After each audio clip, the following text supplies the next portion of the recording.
여러분 안녕하십니까. 박용진 TV의 탄핵 특집 방송, 오늘은 이제 20화 우리의 에이스, 박용진 TV의 최대 에이스죠. 우리 박성태 전 JTBC 기자, 사람과사 연구소의 연구실장님 오셨습니다. 어서 오십시오. 안녕하십니까. 예, 나 그만. 벌써 20화야 우리. 저도 한 12회 정도에 끝날 줄 알았는데. 그러니까 사실 우리 한 2주 3주 전쯤에 네.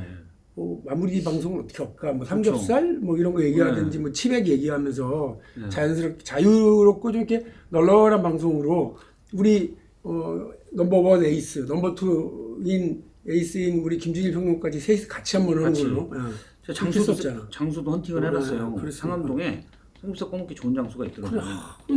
근데 이게 갑자기 20화까지 와버렸어. 그러게요. 헌재가 뭐 신경 써서 한다고 하는 건 이해하겠지만 절대 이번 주 넘기면 안 된다. 사람들이 너무 불안해요. 너무 불안하고요. 뭐 제가 늘 하는 얘기입니다만, 언제까지 뭐 내년까지 할 거야? 안 되잖아요. 120일 안에는 뭐 마무리하겠죠. 그리고 뭐 2명 재판관 물러나기 전인 4월 18일 이전에는 결론을 낼 거라고 믿고 있는데, 너무 길고요. 그리고 우리 국민들이 지금 애가 달아가고 있으니까 좀 이렇게 속도를 좀 내서 더 이렇게 이야기를 진행해 주시면 좋겠고. 근데 이 와중에 말이에요, 민감한 사안이 하나 발생했어요. 민감 사안. 민감한 사안입니다. 센시티브. 민감 국가로 대한민국이 지정됐다는데 이게 무슨 내용입니까? 미국 에너지부가 민감 국가로 지정을 하는데요. 지난해까지 25개 국가가 돼 있어요. 네. 올 초에까지 네. 돼 있는데, 여기에는 이제 테러 지원국. 뭐 우리가 다 아는 시리아. 그렇죠. 뭐, 북한. 그다음에 이제 테러 지원국에는 네. 북한, 이란, 시리아, 리비아, 수단, 쿠바 6개 나라. 네네네. 뭐 리비아, 시리아, 쿠바 뭐 대충 미국이 이 자식들 위험해 이런 나라죠. 요게 테러 지원국 6개 국가가 있고, 그다음에 네. 위험 국가 중국, 러시아. 그럼 나라가 많은데 다 탄자 형제들이 있어요. 뭐 우즈베키스탄, 뭐 키르기스스탄, 뭐 카자흐스탄, 타지키스탄 요런 나라들이 많아요. 구소련 연방. 그렇죠. 그리고 이제 그쪽에 많아요. 벨라루스, 조지아. 이 동유럽 쪽에 소련 연방에서 나온 나라들. 요런 나라가 있고, 눈에 띈 나라는 인도 들어가 있고요. 인도 핵이 있으니까. 네. 이스라엘 들어가 있고. 이스라엘도 있더라고요. 파키스탄도 핵이 있으니까. 핵이 있고. 그러니까 여기는 이 센시티브 민감 국가에 들어가면은 여기랑 무슨 연구를 할 때 얘네들이 뭐 훔쳐갈 수 있으니 조심해. 이런 거예요. 그다음에 뭐 이렇게 자원 같은 거, 물자, 핵심 물자 이런 거 할 때 이 녀석들 테러했을 수 있어. 조심해. 요런 건데. 네. 우리나라가 올 초에 여기에 껴든 거예요. 아무도 모르고. 동맹이라고 할 수 있는 한미 동맹. 우리는 그러니까 미국의 핵 우산 속에 있잖아요, 사실은. 여기에 들어간 나라는 우리나라밖에 없어요. 대만이 들어가 있긴 해요. 대만이 네, 중국과 이런 게 있기 때문에 대만이 들어가 있는데 우리나라가 들어갔어요. 근데 이게 테러 지원국, 위험 국가, 기타 지정 국가인데, 기타 지정 국가에 들어가 있긴 한데, 그러면 뭐가 있냐면 당장 그런 건 없지만 우리나라가 연간 한 120억을 들여서 미국에 있는 여러 연구소랑 공동 연구를 하거든요. 우리가 무슨 정상회담 하면 앞으로 이런 거 하자 하는 거 있잖아요. 그런 것들이 발전돼서 공동 연구를 하는 뭐 원전, AI 여러 연구들이 있는데, 우리 연구원이 가서 거기 니네 연구소에 공부할 거예요. 니네도 와. 이렇게 되잖아요. 우린 갈 때 약 2달 전에 사전 승인을 받아야 돼. 사전 승인. 니네는 여러 이제 뭐 제한 조치들이 있다. 그렇죠. 불편한 거. 근데 이게 문제는, 이게 외교적으로 꽤 중요한 사안인데 외교부가 정작 몰랐어요. 몰랐고 어젯밤 늦게서야 갑자기 이거 별거 아니에요 했네. 무슨 뭐 그 에너지부 산하의 그 연구소의 어떤 뭐 보안 문제다 이렇게 얘기하는데, 이게 일단 이 윤석열 정부 내에서 외교 참사 뭐 중에 이것이 또 있지 않을까 싶어요. 그렇죠. 이런 걸 전혀 몰랐다는 외교부의 지금 상황도 상당히 심각하게 짚히는데. 아니 가서 노래 부르고 아메리칸 파이 노래 부르고 싸다가 먹고 온 거예요. 그러게요. 이거 못했고, 물론 지금 이제 좀 더 따져봐야 돼. 왜냐면 미국 내에서도, 미국 국무부나 이런 데서 잘 몰랐다. 우리도 체크를 안 해서. 그 담당자가 뭐 차관보 정도의 담당 국장, 차관보 이런 정도인데 아직 거기까지 임명이 안 된 모양이더라고요. 그러니까 거기서 체크를 안 해서 밑에 실무팀에서 지정을 해놓고 실제 갔는데, 우리가 거기까지 잘 못 챙기니까 국무부가, 한미 동맹을 살펴보는 국무부나 이런 쪽에서는, 또는 백악관에서 체크를 못했다, 몰랐다 이렇게 하는데, 어쨌든 그래도 우리는 알았어야죠. 아니, 미국은 그러니까 기본적으로 강국이고 우리가 알아서 했어야지. 장관이면 장관, 차관이면 차관, 차관보면 차관보 다 파트너십들이 있거든요. 그럼요. 그러니까 담당자가 국장 수준이라고 그러면 우리도 그러니까 미국을 상대하는 뭐 북미 국장 이런 정도의 사람들이 이 부분에 대해서 확인을 했어야 되는 거 아닌가 첫 번째. 그렇죠. 그런데 여기서 놓쳤다는 게 좀 어처구니가 없고요. 두 번째 그것뿐만이 아니라 다 윤석열 정부 한 게 다 개판이 개판. 제일 큰 문제가 의료 대란 지금도 안 풀렸잖아요. 의사들이 지금 좀 반성해야 되긴 하는데 초과 사망자가 3,000명이 넘어요. 저는 윤석열 정부의 대통령, 총리, 뭐 부총리들, 장관 다 이 문제에 다 책임이 있다. 있죠. 우리가 이제 민간 국가를 좀 민감하게 좀 더 봐야 되는데 네. 그러면 외교부가 발표한 어제 사항에 대해서는 어떻게 생각하세요? 약간 잘 믿으면 안 가죠. 믿으면 안 가는데 그렇다고 해서 지금 다른 걸 우리가 모르니까 정부에서도 지금 알아보고 있고 아마 기자들도 취재를 많이 하고 있을 거예요.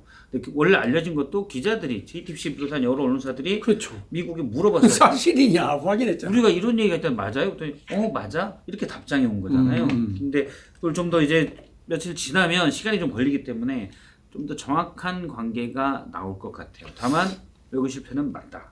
제가 이제 한 가지 말씀을 드리면 실제로 보세요. 아까 우리 박성태 기자님이 말씀하신 25개 국가들을 보면 국가 정책적으로 이른바 핵 확산 조치에 역행하는 국가들이에요.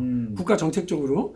그리고 근데 대한민국은 국가 정책적으로 핵 확산 조치에 그러니까 그 핵 비확산과 관련된 조치에 역행한 적은 없어요. 그럼 뭐냐? 대통령이 자기 입으로 선거 기간에 핵무장론에 대해서 언급을 했었던 바가 있고 주변의 주요 정책 관련 인사들이 다 핵무장론자들이고요. 여당의 주요 대선 주자들이 전부 다 핵무장을 부르짖는 사람들이니까 그렇죠. 이것 때문에 미국이 대단히 민감하게 봤을 가능성이 있고 이러저러한 관련해서 핵무장론에 대한 견제 조치가 지금 이렇게 된 것 아니냐 싶거든요. 근데 저는 뭐 대한민국이 그 북한이 지금 사실상의 핵보유 국가인데 우리도 뭐 의논할 수 있다고 봅니다. 근데 중요한 건 뭐냐면 예전에 여러분 사드 재배치 기억나시죠? 그러니까 박근혜 때 말고요. 대통령 선거 때 윤석열 후보가 사드 추가 배치 계속 얘기했어요. 어디다가 언제 어떤 방식으로 할 거니 그거는 뭐 얘기 없고 그냥 세게만 얘기하는 거예요. 사드 뭐 배치하고 북이 도발하면 원점 타격하고 말만 그렇게 세게 하는 거예요. 그 이번에도 보수 정치 진영이 대통령을 비롯해서 보수 정치 진영에서 너도나도 말만 세게 하고 뭐 센 척만 하고 그러다 보니까 미국만 자극하고 실제적으로 그러면 뭔가 안보상의 중요한 조치들 해낸 건 있냐? 하나도 없어요. 중요한 거요. 안보상의 획기적 조치가 그 최근 5년 사이에 있었던 게 뭐냐면 문재인 정부 시절에 한미 미사일 협정이 개정된 거예요. 사거리가 늘어났죠. 사거리가 확 늘어나고 탄두 중량도 확 늘어났어요. 미국한테 그런 걸 받아낸 게 트럼프 때예요. 트럼프 때 문재인 정부가 받아내서 대한민국의 안보 수준이 엄청나게 그레이드가 올라갔어요. 지금 윤석열 정부 때 전투기 오폭해가지고 민가에 폭탄 하나 떨어뜨리고 얼마 전에 엊그제 코미디잖아요. 그럼요. 아니 헬기 무인기가 가가지고 헬기 쳐박고 무인기가 가서 헬기를 쳐박아. 뭐야 이게. 그리고 또 우리가 알아야 될 게 이른바 우리 보수 진영에서 막 영웅처럼 떠받들고 있는 서해 교전 있잖아요. 1차 교전, 2차 교전. 이 서해 교전에서 대승은 다 김대중 정부 때 이뤄진 거예요. 근데 이른바 연평도 포격 때 이명박 정부에서 뭐 했나요? 목함질에 도발 때 박근혜 정부에서 뭘 대응 조치를 했어요? 없어요. 말만 센 거야, 말만. 아니 저는 그 억지로 말은 약간 세게 하는 거. 그다음에 뭘 얻어내기 위해서 예를 들어서 그러다 보니까 미국과 이제 워싱턴 선언을 통해서 그전 핵무장론이 막 나오니까 핵 합의 그룹을 했었잖아요. 네, 핵 협의 그룹. 핵 협의 그룹 이걸 했었는데 그런데 지금 지금 보수의 일단 핵무장 주장하는 분들이 본인들이 말하다가 그냥 정치적으로 어떤 미국을 압박하기 위해서 그 정도 약간 할 수 있다고 근데 자기 더 믿어 이제 그러다가 더 세게 얘기하고. 그러니까요. 저는 근데 북한과는 일단 전쟁이 안 나는 게 1번이지. 네. 대부분 핵무장론 주장하는 분들이 북한이 핵 쏘면 우리도 핵으로 공격해야 되는 건 아니냐. 또 우리가 핵이 있어야 저기도 안 쏘는. 우리는 사실 미국의 전략 자산이나 우리의 뭐죠 현무 이런 걸로도 그냥 평양 때려버릴 수 있어요. 그렇죠. 그래요. 근데 엄청난 굳이 핵이 없어도 돼요 우리는. 근데 전쟁이 안 나는 게 무조건 1번이다. 뭐 동의하고 제가 지금 짚고 싶은 말씀은 이런 핵무장론을 입으로만 떠버릴 게 아니고 실질적인 진행이 만들어지려면 한미 원자력 협정을 개정해야 되는데 그렇죠. 이 개정에 들어가지도 못한 채로 지금 손목 발목 다 묶여버린 상황이 돼서 오히려 보수가 세게 얘기하고 떠드는 바람에 여러 가지 이제 국익이 엄청난 심대한 예. 마이너스 효과만 났다는 말씀을 드리고 싶고요. 말로는 통쾌하죠. 북한이 사실상 핵 보유고 있는데 까짓거 우리도 네. 말로는 통쾌한데 실효는 하나도 없습니다. 예. 예를 들어 연평도 포격 때도 마찬가지예요. 연평도 우리 민가 떨어지고 사망자도 생겼잖아요. 네. 자, 우리 쐈어요. 아, 쟤네 다 산인데 그거 뭔 상관이야. 그리고 북한은 기본적으로 인권을 따지지 않는 나라이기 때문에 김정은이가 북한 주민이 그것 때문에 뭐 다쳤다? 군사가 다쳤다? 신경도 안 쓰는 놈이에요. 그게 뭐 중요해 그게. 이 민감한 시기에 자기 살궁만 하고 있는 이제 윤석열 현 대통령 이런 태도를 보면서 이거 빨리 정리해야 되겠구나. 그렇죠. 국익이 심대한 상황이 요즘 오고 있구나라고 하는 느낌을 갖는 분들이 많으실 텐데 윤석열 대통령에 대한 탄핵 찬성은 여전히 높아요. 예. 그리고 조기 대선을 하면 민주당을 지지하겠다는 사람도 여전히 많고요. 근데 윤석열 대통령 이 탄핵 심판이 자꾸 늦어지니까 아까 우리 잠깐 말씀 나눴습니다만 여러 가지 불안해하는 분들이 많거든요. 예. 이 탄핵 심판이 왜 늦어지고 있다고 혹시 제가 이제 얘기를 들었어요. 예. 그쪽에 이제 정통한. 정통한. 정통한. 중요한. 예. 아무도 모르고. 아니 저는 이제 다들 흐름을 쭉 들어서 네. 가는데 제가 이제 어디 그런 얘기 잘 안 쳐. 네. 그냥 흐름만 들어서 얘기하지. 네. 어떻게 취재했다 이런 얘기 잘 않고. 그럼 이제 우리 박용진 TV에서 최초로 아니 다른 데서도 했어요. 얘기도. 그래요? 근데 이제 아니 뭐 그렇게 얘기를 안 했더니 처음인 줄 알았네. 제가 이제 정통한 얘기를 들었다. 이렇게 들었다, 하면 신뢰성을 들었다, 주긴 들었다. 주지만 네. 저는 분석하는 사람인지 취재하는 거는 대신 흐름은 이제 얘기하니까 그런 얘기를 하더라고요. 뭐 이 방송에서도 지난주에 얘기한 것 같은데 그러니까 되게 꼼꼼히 보고 있다. 엄청 누군가 몇 명이 한두 명이 절차를 엄청 따진다. 지난번에 제가 여기서 했나요? 그러니까 검찰의 수사 기록을 과연 증거로 쓸 수 있느냐. 예를 들어 그런 걸 가지고 따지는 거예요. 그러니까 지금 원래는 쓸 수 있다고 헌재도 쓰겠다고 했는데 전지현 공보관이 브리핑도 그렇게 해서 쓰겠다고.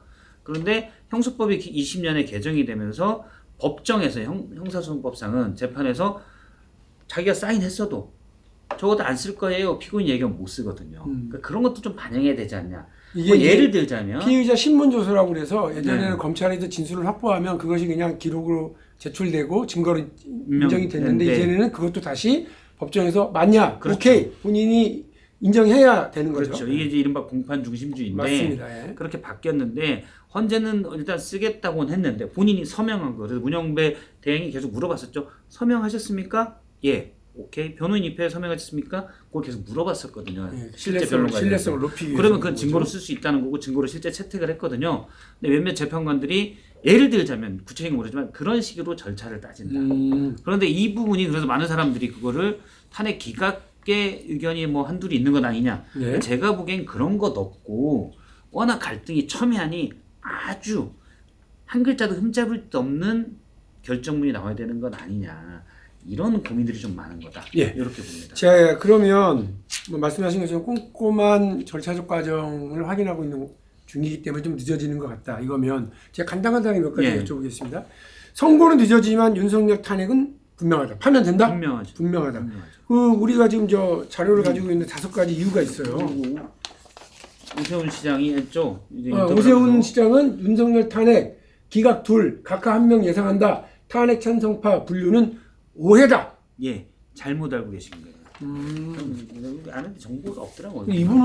이분이 잘못 알고 있는 거죠? 네, 이분이 변호사죠? 이분이 변호사인데 네. 뭐 시장 계속한데 뭐 변호사 잘 알겠어요. 그러니까 옆에서 정문화 쪽 담당하신 분들이 시중에 도는 얘기를 전해서 듣는 건데 제가 아까 해준 얘기가 가장 정통한 얘기. 이 양반이 최근에 토지 거래 허가 지역 해제해가지고 난리 났어. 난리 났어. 본인도 당황하고 있어. 자기가 한 일도 어떤 일이 벌어질지 모르는데 자기가 하지 않는 일에 대해서 이렇게 얘기를 하는 건 그냥 아무 말이나 한 거다. 그럼요. 이거는 그러니까 그런 소문을 가지고 얘기하는 거고 아마 오세훈 시장이 들은 것보다 제가 더 정통하게 들었을 것 그렇죠. 같은데 기자 출신이. 저는 기자 출신보다. 뭐 그러니까 다른 평론가들도 기자한테 많이 물어보는데 제가 이제 가장 소식통이 아주 정확한 소식통이어서 네, 믿습니다. 그래서 그 윤석열이 절대 아무 돌아올 근거 없는 얘기예요. 예, 요거 읽어달래요. 네. 예. 윤석열이 절대 돌아올 수 없는 5가지 이유. 첫째, 압도적인 여론. 뭐 지난주 갤럽조사에서 중도층의 탄핵 찬성이 무려 69%예요. 둘째, 재판관들도 판사다.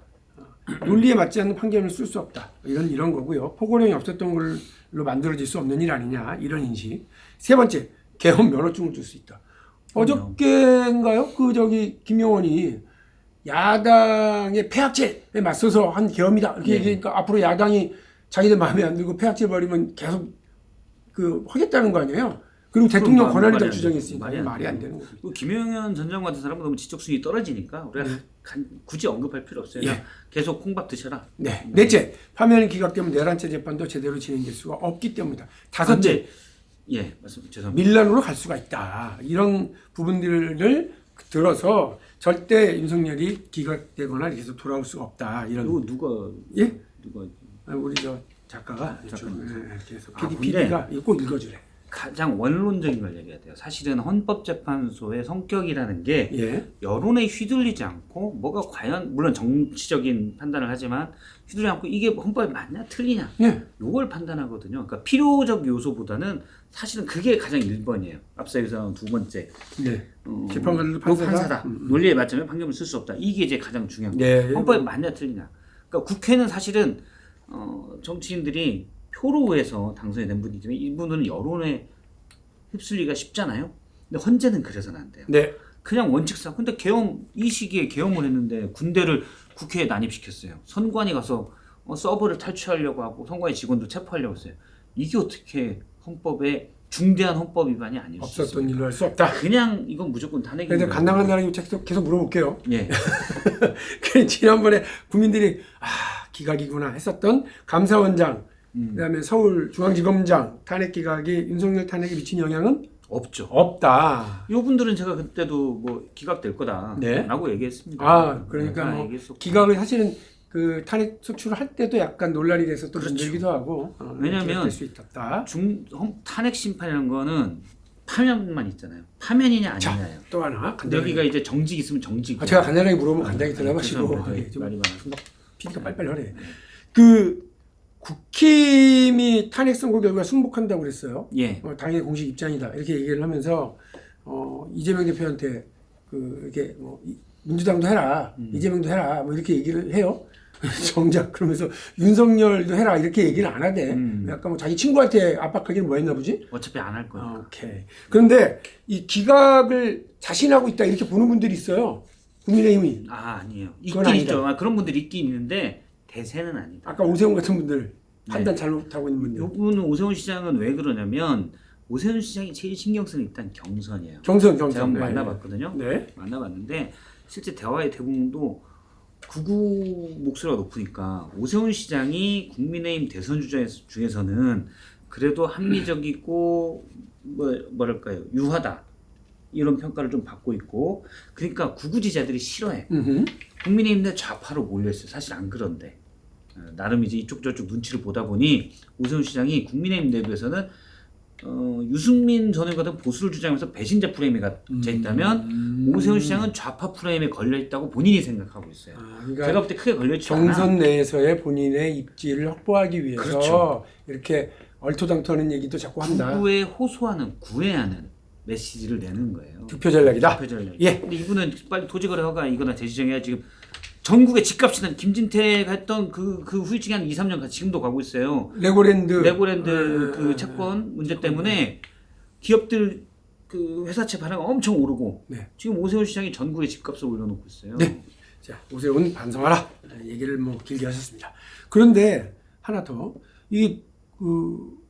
국민의힘이 승복한다라고 얘기를 하면 헌재를 때려부수자 했었던 사람들.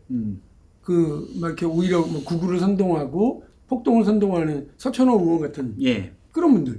그에 대한 징계, 만류 이런 건 있어야 되는 거 아니에요? 근데 개인 자격이니까 알아서 해라 이렇게? 그게 이제 권성동, 권영세 이분들이 양다리 전략을 쓰고 양다리. 그러니까 어차피 탄핵될 거다 생각하고 그러면은 본선, 대선 뛰어야 되는데 구구로 가면 대선은 필패잖아요. 그러면 득표율이 35%를 못 넘어요. 그렇기 때문에 그러니까 이재명 대표의 비호감이 높다고 가정하고 이분들은 중도층만 우리가 확보하면 이길 수 있다는 생각을 하는 거예요. 그 사람들 국회의원들이 물론 대선보다는 총선 본인 배지가 제일 중요하다고 생각하지만 정권 뺏기면 수사받거든 다들. 그러니까 해볼 수 있는 데까지 해야 된다는 생각들이 있어요. 중진들 중에 일부는. 그게 제가 볼 때는 권성동, 권영세 같은 분들인데 이분들은 대신 지금 구구 목소리가 너무 높은데 너희들 안 돼. 라고 얘기하면 자기가 너무 욕먹으니까 지금 문자로 막 엄청나게 욕을 먹고 있대요. 그래서 적당히 양다리를 걸치고 있는 거예요.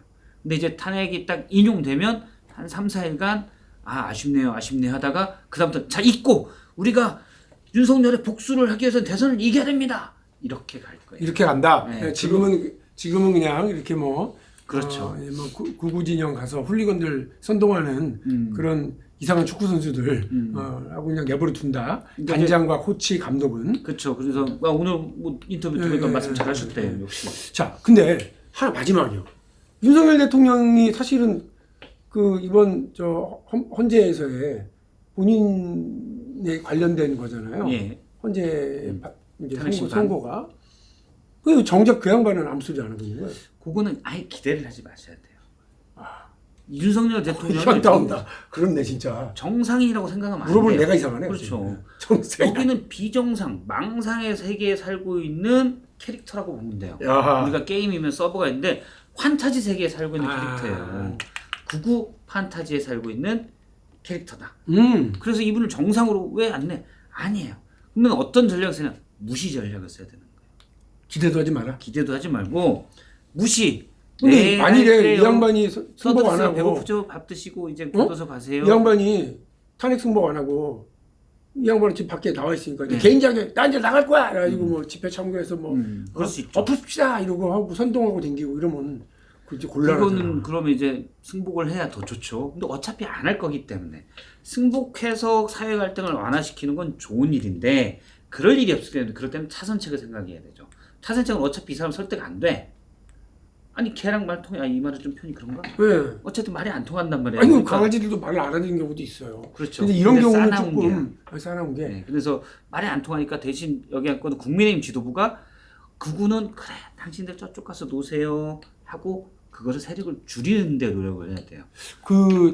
저는 이게 그 탄핵 심판 파면에 대한 불복을 사실상 전제하고 사실상 이것은 소리 없는 아우성. 네. 요즘 폭삭 속았을 때 자꾸 나오는 저기 유치원의 깃발. 맞죠, 깃발. 예, 깃발. 그 시의 구절처럼 일종의 소리 없는 아우성.